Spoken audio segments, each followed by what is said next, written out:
სურა მერავდე სოფელი შემოქმედი ყოველ შემთხვევაში დაახლოებით კი არა 400 ძირით ხილი მაქვს ეზოში ჩემს საკუთრებაში პლუს ამას დაახლოებით 40 ძირამდე მაღალ ბესედკაზე მაქვს ძველი გურული ჯიშის ვენახი გაშვებული აბსოლუტურად ამ სასუქის შესახებ როცა გავიგე ის თხილი იყო თუ ეს ვენახი იყო ორთავეს ძირებში შევიტანე შეტანის ახლა მე გამოვიყენე მაგალითად ჩათოხნის მეთოდი რიგთა შორისებში შევიტანე ვარჯიშ ქვეშ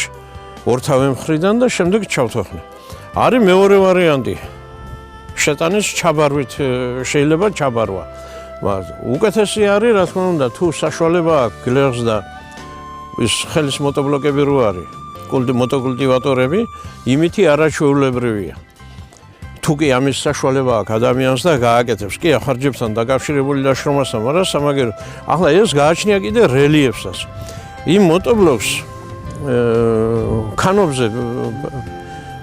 როცა ტერასულადაა გაშენებული იქ გაჭირდება ამიტომ მე მაგალითად ჩემი გამოცდილებიდან მაინც ფიქრობ რომ ჯობია ჩათოხნა მოწმენდილ ნიადაგზე ჩათოხნა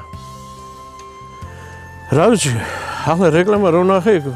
გურიაში როგორ არის ახლა მებოსტნეობა ძირითადად ბოსტანი საბოსტნე ნაკვეთი და ბოსტანი იმდენი ადამიანს რომ მისი ოჯახის მოთხოვნილება დაეკმაყოფილოს და ბაზარზე არ იყოს დამოკიდებული ამიტომ ვცდილობთ ახლა იქ თუ სოფელში ხარ მე თუ მეტად შეიძლება გამოყენებული იქნას ნაკელი მაგრამ როცა ეს სასუქი ვნახე უკვე ნაკელი აღარც მიფიქრია და აღარც ვფიქრობ ნაკელზე ნახოთ ახლა ეს არის ჩემთვის მაგალითად ეს არის პირველი შეტანა ამ სასუქის ნიადაგში. გაისათ უკვე უფრო ჩამოყალიბებული